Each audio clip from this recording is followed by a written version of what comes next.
Hello, and welcome to Revolutions. Episode 6.5, The Barricades. As we saw last time, the July Revolution got going in earnest on Tuesday, July the 27th, 1830. An attempt by King Charles X to shut down presses had triggered resistance from the liberal opposition and violent unrest in the streets of Paris. But as we also saw last time, the rash of initial skirmishes around the Palais Royal and the Louvre and the Tuileries Palace on the evening of the 27th had mostly dissipated when darkness fell. This allowed Marshal Marmont to send his optimistic report to the king, saying, all is well. When he got up on the morning of Wednesday, July the 28th, Marmont regretted writing this letter, because it turned out that he was about to enter day 2, that is, day 2 of the 3 glorious days. So reports came into the Tuileries early that morning that far from giving up and going home, the Parisians had stayed up all night working. Working on what, you ask? Working on larger and stronger barricades that now loomed defiantly in neighborhoods across Paris. And so, as promised, it is now time to talk a little bit more about these symbols of urban revolution. For starters, a barricade is nothing fancy. Most of them started with a pile of cobblestone ripped out of the street, on top of which were then dumped anything big and heavy that happened to be on hand. Street rubble and debris, overturned carts and wagons, couches, desks, doors, whatever. Now, some of these barricades were low walls, not much taller than a backyard hedgerow. Others were imposing monoliths that were as steep and tall as the buildings that surrounded them. Now, the purpose of the barricades was twofold. First, from a tactical standpoint, they obviously provided a defensible position behind which one might fight, let's say the French Royal Guard, should they decide to go marching around Paris. No point in just standing in the middle of the street and getting shot. But the other purpose was more strategic. The barricades allowed the Parisians to literally control access to the streets, to turn Paris from a latticework of crisscrossing streets into a surreal maze filled with dead ends. With the help of the barricades, the Parisians would be able to prevent scattered enemy forces from coming to each other's aid, if, say, widespread street fighting were to break out simultaneously at points throughout central Paris on, let's say, Wednesday, July the 28th, 1830. Now, directing these efforts and teaching the Parisians the finer points of basic strategy and tactics were old veterans of Napoleon's army. Though there was no centralized command to speak of on the Parisian side on the 28th, all these old Napoleonic veterans came out of the woodwork to assume natural authority over the defenses on their local block. If everyone is standing around wondering what to do, and a guy comes down and says, well, I was at Austerlitz, so you should do this and that, you're going to do whatever that guy tells you. Whether he used to be a private or a sergeant or a lieutenant, he probably knows more about these things than you do. Now, from a political standpoint, the Napoleonic veterans had been simmering on a low boil ever since Napoleon's abdication. They felt the emperor could have won, but he had been stabbed in the back by treacherous politicians. They also believed that the Bourbons had shamefully abandoned France's national honor. These guys had been spoiling for a fight for quite a while now, and with only limited contact between each neighborhood, the veterans cobbled together something resembling an organized resistance. By the morning of July the 28th, they were ready to fight.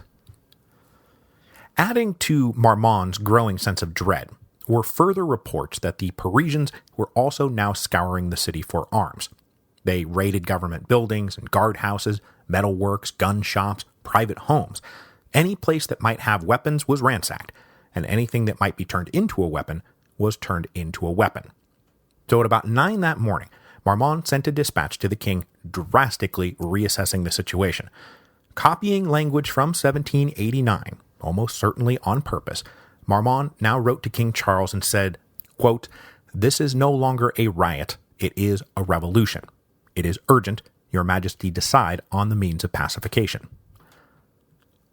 While he waited for the king's instructions, Marmont did what he could. He sent word to garrisons outside of Paris to send as many men as possible to reinforce Paris. He also sent troops out to once again occupy key buildings and public squares. But he was now running into a problem. The regular common soldiers had zero interest in fighting the Parisians, whom they had a heck of a lot more in common with than their aristocratic officers. Companies sent out often never came back. Instead, the men offered their services to the Parisian resistors and crossed over to the other side of the barricade. By mid-morning, then, Marmont got his reply back from the king, which was helpful, but not super helpful. The king had declared martial law in Paris. All civil law was suspended, and Marshal Marmont had blanket jurisdiction over everyone, up to and including the power of life and death. Marmont appreciated the clarity of his authority, but there was nothing in the letter from the king about reinforcements or resupply or any kind of answer to the political question that had led to all of this, the 4 ordinances. But though martial law was now in effect, nobody in Paris knew it. In defiant solidarity, most printers in Paris refused to handle any order bearing the royal seal, and what few declarations were printed up could not be posted on the streets of Paris, because crowds would come round menacing the men putting them up. The declaration of martial law literally wound up in the gutter. Capping off this run of bad news was a report that at about 11 o'clock, a large, angry crowd had mustered in front of the Hôtel de Ville, Paris's city hall. Easily overcoming the limited defenses of the building, the Parisians pushed their way in and occupied it. Now, mostly they went round ransacking the joint for supplies and arms, but shortly after taking the building, they also raised that simple symbol that everyone recognized and could rally around, the tricolor flag. It now flew for the first time in 15 years. It really was a revolution. While the tricolor was being hoisted by the streets, the respectable liberal opposition met at around noon, and for the first time, the stable core of 40 or 50 deputies composing the heart of the opposition were joined by the banker Jacques Lafitte and the hero of 2 worlds, the Marquis de Lafayette. Both, remember, had been out of Paris when the 4 ordinances hit, and had not gotten back to the capital until late on the night of the 27th. At the opening of this meeting, François Guizot presented the response to the 4 ordinances that he had been tasked with drafting the day before. And if that already feels like ages ago, just try to remember how compact the timeline is for all of this. It's only been about 50 hours since the 4 ordinances first hit the streets back on Monday morning. Guizot's response said, among other things, that the 4 ordinances were, quote, in the eyes of the undersigned, directly contrary to the constitutional charter, to the constitutional rights of the chambers, to the public law of the French people, to the jurisdiction and order of the courts, and are capable of throwing the state into confusion that will compromise both the peace of the present and security of the future. Events were, of course, already proving this prophecy correct. The opposition liberals accepted the statement and ordered that it be printed and distributed.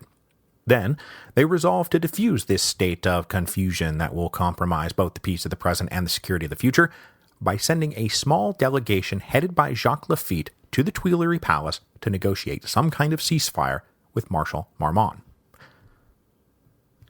As the liberals were making this decision to try to negotiate with Marmont, Marmont was making a few fateful decisions of his own that would ensure that the day was consumed by the confusion that will compromise both the peace of the present and security of the future. With reports now coming in of violent unrest escalating everywhere, Marmont decided to send his army out in a great show of force. He massed all of his troops into 3 large columns at around noon and dispatched them in 3 directions. The first was to go occupy the Place Joachim du Ballet, the second was to occupy the Hôtel de Ville, and the third was to occupy the Place de la Bastille. All these points are marked on the map of Paris at revolutionspodcast.com that if you go to and look at, I think will make everything I'm about to say just a wee bit more intelligible. Now, a charitable reading of Marmont's strategy is that he had learned his lesson from the night before. The night before, he had sent out small 30 to 40-man detachments to clear barricades, and those detachments had been attacked because they were small and isolated. Guardhouses across the city were also currently burning one by one because the individual units holding the guardhouses were outnumbered. So by massing his troops, Marmont hoped to overawe the Parisians and make them think twice about chucking their damned rocks. It would also preclude the possibility of individual soldiers defecting, as they would all be under close order and watched by their officers. That is the charitable reading. The uncharitable reading, one for example that would be embraced by the son of King Charles X, was that Marmont was intentionally sending his forces out to be consumed by the streets of Paris because he was planning to betray the king as he had once betrayed Napoleon. Now, nothing that I have read makes me think Marmont was literally sabotaging his own forces on purpose. So I wind up in kind of a middle ground between these two reads, that whatever Marmont's plan had been, he really did not think about what might happen next. He had no experience combating urban guerrillas, I mean it's 1830, who does, and Marmont simply did not conceive how much he had just set his army up to fail. So the first column set out to occupy the Place Joachim du Bellay, and while they marched down the Rue Saint-Honoré, they cleared a few barricades and endured some random enemy fire, but nothing they couldn't handle. Now, if you really want to get into this thing, I've marked the Place Joachim du Bellay on the Google map, and if you drop the Street View guy in there, you can take a look around, because it's not that different from the way it was in 1830. It's an open-air space surrounded by buildings with 4 streets leading in and out. Even that fountain in the middle there dates back to 1550, so even that was the same. Okay, so with this royalist column having entered this space, what do you think happened next? Correct. The Parisians converged on the buildings, took positions in the windows, and opened fire. The soldiers scrambled to take cover behind the fountain and any overturned shopping stalls they could convert into quick bunkers, but they were now pinned down. And while they were pinned down, the rest of the Parisians barricaded the 4 streets. The column was now trapped. So maybe an hour after setting out, 1/3 of Marmont's army was now trapped and cut off. Did I mention that when they took off at noon, they were issued 11 cartridges apiece and had no food, no water, and no wine? I mean, there is a reason that one of the explanations for all this is that Marmont was a traitor intentionally sabotaging his own army. The second column, meanwhile, headed down along the right bank of the Seine on their way to the Hôtel de Ville. When they got there, they discovered that the Parisians who occupied the building had barricaded the entrance to the large square in front of the Hôtel de Ville, now helpfully known as the Place Hôtel de Ville. To confront this barricade, the advancing column broke out the cannons and blasted away with grape shot until the Parisians fled. And this was, I should mention, the first whiff of grape shot in Paris since Napoleon's famous whiff in 1795. The column then cleared the barricade and pushed their way into the Place Hôtel de Ville, and there found themselves in the same predicament as the first column. They were caught out in an open space surrounded by tall buildings and barricades. Now, this column was not in quite as dire straits as the first column, because they did continue to hold the street that they had just come down. If worse came to worse, they could pull themselves out. They were also lucky in that the Parisians holding the Hôtel de Ville decided they could not hold the building in the face of a cannon-wielding column of professional soldiers, and so exited out the back door. The royal forces were able to enter the building and, more importantly, strike the tricolor. The third and final column had a slightly easier time of it in the early going. Marmont ordered this third column to take a wide swing north through the boulevards to drop down on the Place de la Bastille from above. This route allowed them to mostly bypass the barricades in the center of Paris, and though they came under some light attack, it was not enough to slow them down. But during some of those light attacks, the soldiers in the column had fought back, and by the time they reached the Place de la Bastille, some of them had already discharged every cartridge they had been issued. But when this column arrived at the Place de la Bastille, they found it mostly quiet, and so they proceeded down to the Saint-Antoine, once the home base of the sans-culottes during the French Revolution. The column found this neighborhood also mostly peaceful, with the residents not firing shots so much as complaining about overpriced bread and unemployment and economic distress. The leader of this third column later said that the whole July Revolution could have ended right there, had he brought with him not a company of soldiers, but a wagon load of gold. So finding this section of Paris mostly quiet, the third column could now hear the active fighting that was going on at the Hôtel de Ville, and they were determined to go reinforce their comrades. And that is when things got really bad for column number 3. When they turned around to march back the way they had come, they discovered that in the meantime, the Parisians had barricaded all the streets. They were cut off deep in the east end of Paris, and like the other two columns, had no food, no supplies, no water, no wine, and they were running low on ammunition. Now Marmont was not oblivious to what was going on. The first column had gotten a message back through the lines to request immediate reinforcements, so the marshal dispatched a company of royal guards and a company of Swiss guards, but Paris was now a brutal maze of traps. The royal guard proceeded down a street, but soon ran into a barricade. When they turned around to find an alternate route, they found a barricade had been built behind them too. So they too were now trapped, and had to simply hunker down and hold out. The Swiss, meanwhile, did not get trapped by barricades, but they had only been recently posted to Paris, and none of them were familiar with its confusing explosion of streets and alleyways. Make a long story short, they went left when they should have gone right, and it took them hours to finally find the Place Joachim du Bellay. Marmont also got a message from that third column way out in the east saying we need more ammunition, but when the messenger tried to make his way back, he found his path blocked by the same barricades now keeping that third column bottled up in the east end. It's safe to say that within just a few hours, this 3-column attempt to pacify Paris had turned into a complete disaster. It was just as the scope of this disaster was becoming known that the Lafitte delegation approached the Tuileries Palace. At about 2:30 in the afternoon, they boldly approached the palace and requested an audience with Marmont and Polignac. Believing it prudent to open a dialogue, Marmont let them in. But at the outset of the meeting, he said, "Look, I can't negotiate with a gun to my head. You tell the streets to stand down. That will be the prerequisite for any talks." But Lafitte and his guys said, "Actually, you've got it backwards. Look around you. The prerequisite for talks is that the king repeals the 4 ordinances. Until that's done, no one is going anywhere. The barricades will all be manned." Marmont said, "Well, that's a political matter, not a military one, so why don't I go get Polignac and see what he has to say?" But in a fit of pique, Polignac refused to meet the deputies. As usual, he believed that this was all just going to work itself out, and that there was no need to show weakness to a bunch of treasonous rabble. So, Lafitte's delegation departed without any firm commitment one way or the other. After this meeting, the Lafitte delegation returned to the house they had been meeting at and informed their fellow deputies that Marmont had been noncommittal and they had not been able to see Polignac at all. After this discouraging report, Jean-Jacques Baud showed up with the proofs of Guizot's response. Remember, Baud was the editor of the Times, the guy who had barricaded himself inside his office the day before. Well, he had been tasked with printing Guizot's response to the 4 ordinances and had helpfully gone through the statement, stripping out all of the flowery pleasantries, the cliché respect for His Royal Highness whom we all love and respect, etc., etc. The deputies agreed to the changes, though they all now hesitated to sign. Remember, these guys have really done nothing more than talk for these last few days.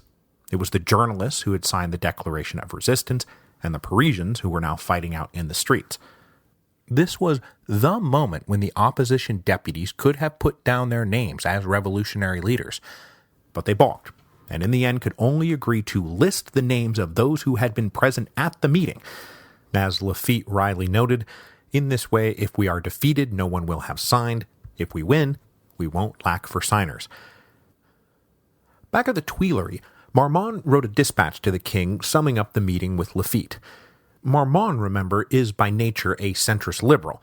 He thought the 4 ordinances were a terrible idea. He thought Polignac was literally a stupid man, like straight up unintelligent. He sympathized with Lafitte's point. So he told the king, "Look, I'm not preparing to evacuate Paris or anything, but it is getting dicey down here. I think you should negotiate." So Marmont personally recommended the king consider the liberal demands and repeal the 4 ordinances. But unbeknownst to Marmont, Polignac had already sent a dispatch to the king while Marmont was busy with Lafitte that said, "Don't worry about anything, everything is fine, this is no time to get scared, and quit. Don't make the same mistakes your brother did, it's cool, I promise." So, when King Charles received Marmont's dispatch at about 4 in the afternoon, he was already primed to believe that Marmont was exaggerating, possibly for nefarious reasons, that he was maybe already in league with the opposition. Marmont got his answer from the king as evening approached. It said, quote, "Concentrate your forces and hold firm." That was it. Gee, thanks. At that moment, Marmont's forces were anything but concentrated. With darkness approaching, each column was going to have to figure out for itself how they were going to extract themselves from the trap that they had fallen into. The commander of the first column decided that with darkness falling, there was nothing to do but simply fight their way out. The most direct route out of the Place Joachim du Bellay was down the Rue Saint-Denis. So, with night falling, the first column launched an all-out attack on the barricade blocking the Rue Saint-Denis. Pushing the Parisians off the first barricade, the soldiers cleared it out and slowly moved south down the street, only to find a second barricade now blocking their way. Now just picture that these are very narrow streets, like glorified alleyways really, flanked on both sides by buildings as tall as 6 stories. As this column struggled down the street, they were shot at and pelted from roofs and windows above. Fighters would burst out of doorways, lobbing projectiles and firing muskets before disappearing back into the building. It was a deadly and nerve-wracking advance. The column cleared the second barricade, and then of course found a third barricade in their way, and they had to do it all over again. But though this was a traumatic and grueling fight, these were professional soldiers, especially the Swiss, and the column was able to keep moving forward.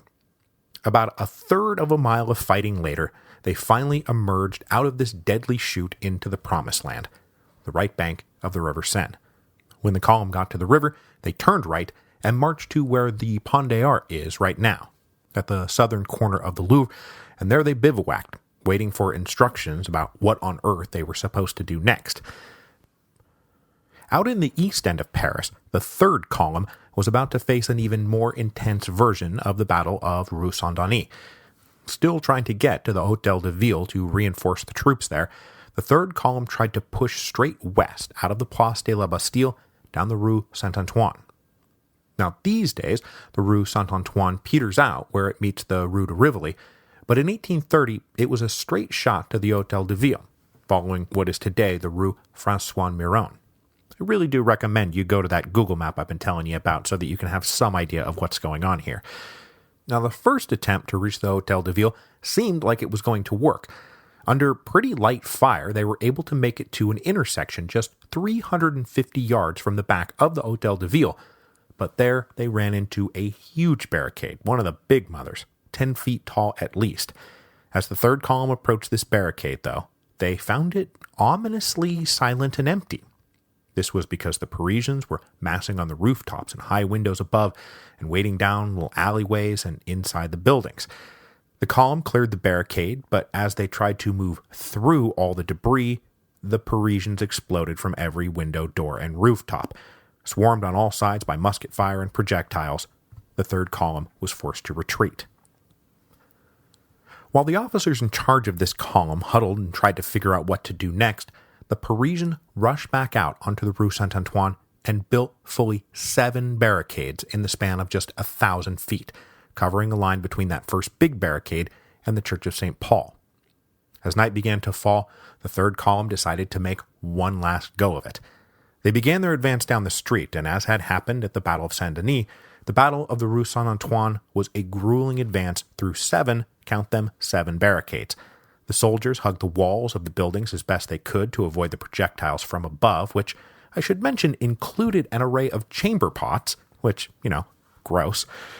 But though under constant attack, the column managed to keep moving forward and clear their way through the 6 new barricades, but that left them at the base of the big mother that they had gotten to the first time. At this barricade, the two sides waged an intense firefight that lasted nearly a half hour, but the barricade held, the Parisians did not flee, and the third column was forced to retreat. Again. The commander in charge of the column admitted defeat. Night was upon them. The guys at the Hôtel de Ville were just going to have to fend for themselves. Unable to go north back through the boulevards because of all the barricades, and unable to go west because of all the barricades, the third column was forced to go on a circuitous route south that eventually took them across the Austerlitz Bridge to the relative safety of the left bank, which they then followed back towards the Tuileries Palace. So both the first and the third columns then retreated back to home base without having received orders to do so. They were cut off from orders and simply doing the only sane thing they could do under the circumstances. But they would face no reprimands, because unbeknownst to them, Marmont had in fact sent out orders for everyone to retreat back to home base. The only column to remain in place until that order arrived was the second column at the Hôtel de Ville.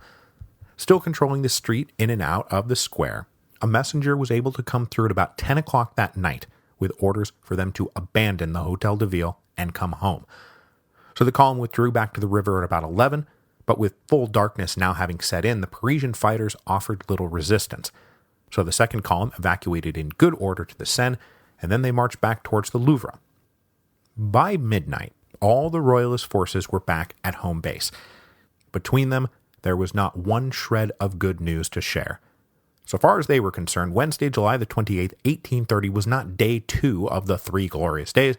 It was instead the crappiest day of their lives, and they were really ready for it to be over now, please. Now, oddly enough, the opposition liberals were as demoralized as the royalist soldiers. They had agreed to reconvene at 9 o'clock that night, but with active fighting and barricades erected everywhere, many of the deputies stayed home, rather than meet back up. Only 1 or 2 of them even welcomed the idea of fighting in the streets, so the very fact that there was fighting in the streets was already demoralizing enough. They had also heard rumors that garrisons from across France were marching double time to Paris and would probably be at the capital in the morning. So even if there was good news today, it was all likely to be crushed tomorrow. So like I say, most of them stayed home rather than go out again. But the dozen or so deputies who did pick their way through the barricades were the most energetic and committed among them, including Jacques Lafitte. Having received no response at all from the king about rescinding the 4 ordinances, Lafitte was now convinced that the end goal of all this would be regime change. Deliberately invoking England's glorious revolution of 1688, Lafitte got all puffed up and said, "William must replace the Stuarts." And then Lafitte broached for the first time the idea that the part of William would be played by the Duc d'Orléans. Lafitte also said that from this point on, his house would become the headquarters for a war against the Bourbons on behalf of the Orléans. Though, funny thing about this, no one, not Lafitte, not anyone, had actually talked to the Duc d'Orléans about whether he was cool with a revolution being waged in his name. So at the break of dawn, Thursday, July the 29th, 1830, day 3 of the 3 glorious days, Paris was quiet and still. A few of the opposition liberal journalists who had fled the city when the arrest warrants came out now gingerly picked their way back into Paris, and they were convinced that the royalist forces had been victorious in their absence, that the insurrection had been crushed. The revolution, if it had ever been a revolution, was defeated. But it turned out they were reading things backward. It was quiet because all the royalist forces were pulled back to the Louvre and the Tuileries and were not planning on leaving. And overnight, the Parisians had redoubled their barricade-building efforts, though redoubled doesn't quite capture it. Nearly every block in and around central Paris now boasted a barricade, and historians estimate that something like 4,000 of them were erected over the night of the 28th and 29th of July. Far from defeated, the Parisians now controlled Paris. With nearly all of Paris in the hands of the insurrectionary Parisians, a member of the Chamber of Peers, named the Marquis de Sémonville, picked his way through to the Tuileries Palace to consult with Marmont. Where Marmont was a liberal centrist, Sémonville was a conservative centrist, and he was there to do what he could to detach the king from the ultra-royalist ministers who were so obviously destroying the monarchy. At 7:30 that morning, Sémonville met with Marmont and said, "Look, here's what you need to do. Arrest Polignac and the other ministers. They are to blame for this. And then for God's sakes, get the king to rescind the 4 ordinances." But Marmont refused to take things that far. And so Sémonville went to Polignac and said, "Look, jackass, you have to drop the 4 ordinances. You're about to lose Paris." Polignac refused, so Sémonville said, "Fine, I'm going to send Clou, and I am going to see the king personally." And Polignac said, "Oh yeah? Well, let's see who gets there first." And I kid you not, these 2 old men ran as fast as their little old legs could carry them down to their respective coaches, and then their respective coaches raced to Saint Cloud. Now Charles had of course gone to bed the night before, believing matters were well in hand, and he was in for a rude awakening. Now, as I said last time, the Bourbon response to the July Revolution was routinely about 12 hours behind events. So here, Semonville is trying to get the king to rescind the 4 ordinances, but the time to rescind the 4 ordinances had been the night before. By the morning of July the 29th, that was no longer good enough. Lafitte got up on the morning of July the 29th and began laying the groundwork for regime change. Though he still had not been in direct contact with the Duc d'Orléans yet, Lafitte made his house home base for a self-organized Orleanist faction dedicated to ensuring that this revolution did not become a Republican revolution. Lafitte and his guys in fact planned to leverage fear of the Republic, which in those days was still synonymous with terror, to get everybody to go along with the changeover to the Orleans.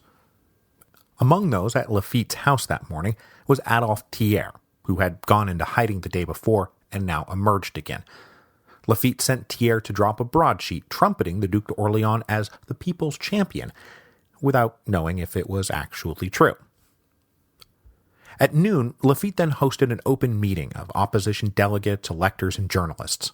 With the royalist forces obviously not leaving the Tuileries Palace and Paris in the hands of the Parisians, it was time for some kind of provisional government to step in to direct events. Again, the object for these liberals was not now only to defeat King Charles, but also to box out the more radical elements outmanning the barricades. The right sort of men needed to guide this thing, or it'll be Madame la Guillotine for the lot of us. So, on their own authority, this meeting selected a half-dozen men to be provisional municipal commissioners, who would then establish a headquarters at the Hôtel de Ville and take central control of this decentralized insurrection. All of the commissioners were upstanding liberals, men of business and finance, and holding good doctrinaire values. François Guizot and Casimir Perrier were among the commissioners. Now, there is no way to know whether the authority of this municipal commission would be accepted in the streets, and it kind of felt like only one man had the answer to that question, and that man was the Marquis de Lafayette. After departing the meeting at Lafitte the day before, Lafayette had been approached by the old officers of the disbanded National Guard, who said, "Look, we're getting back together, and we want to name you as our general-in-chief." Now, this request obviously had deep personal meaning for Lafayette. I mean, he was the one, after all, who had first created the National Guard, almost exactly 41 years earlier. He had designed their uniforms, he had designed the Revolutionary Cockade, and he had been the leader of the National Guard for their first 3 years, before the Revolution had swept him aside in the summer of 1792. So, even though he was now 73 years old and had not given a military order since that same summer of 1792, Lafayette said, "Yes, I will do it." So at that meeting at Lafitte's, as they were self-declaring a municipal commission, Lafayette stepped forward and said, "I'm self-declaring myself the leader of the reconstituted National Guard." Most of the men in the room were thrilled at the idea of Lafayette and the bourgeois National Guard running the show in Paris, rather than these irregular bands of street fighters. So Lafayette then sent out a general order to all National Guard officers, calling on them to come back and fight for the tricolor again. If, after the restoration of Louis XVIII, the Bourbons had pursued a policy of unite and forget, Lafayette now offered a more visceral call: unite and remember. By the time the municipal commission was setting up in the Hôtel de Ville, with Lafayette alongside them setting up a headquarters for the National Guard, the Parisians were busy expelling the last forces of the Bourbons from Paris. Now, Marmont's plan on the morning of July the 29th was to form a ring around the Tuileries Palace and the Louvre, and do as the king said, concentrate his forces and try to hold out. But at about 10 o'clock in the morning, the entire western end of this line defected to the Parisians. With a huge gaping hole in his line, Marmont then ordered one of the 2 companies of Swiss guards inside the palace to go out and fill it. But when they left, I'm not making this up, they left one of the doors open. Some Parisians noticed the open door, a mob came together, and everyone rushed inside. Now, this did not have to be the decisive moment of the July Revolution, but the thing is that the Swiss guards inside the palace were now being swamped by a mob of angry Parisians, and they knew full well how things like that turned out. The Swiss Guard was something of a hereditary vocation. It drew from a pretty small circle of families, and many of the guys on duty there in July of 1830 had relatives who had been massacred in August of 1792. Fathers, brothers, cousins, and uncles. So unwilling to follow their unfortunate relations, the Swiss Guards hustled out the back door.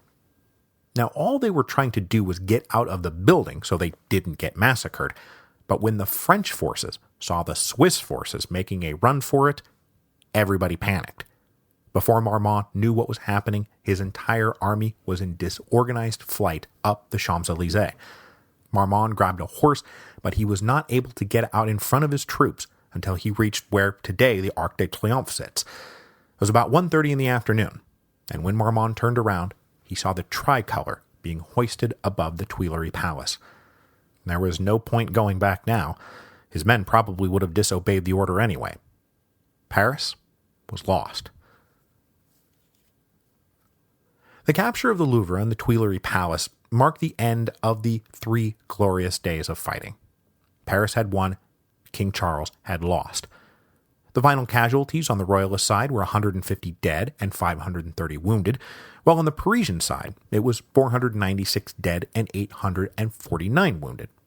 All in all, a pretty reasonable number given the circumstances. And though no one knew it, really no one would have believed it if you had told them, the fighting was now over. Next week, we will move on to the final stage of the July Revolution, as the opposition liberals grab the reins of the revolt and steer it, very often against its will, in the direction of the Duc d'Orléans. King Charles X will finally wake up to the fact that this really is a revolution, but as usual will come out with concessions to save his hide 12 hours after those concessions stop being good enough. Believing that all he had to do to win was to not be like his brother, to be tough, to not concede anything, to not compromise over anything, King Charles would soon find himself signing his own abdication.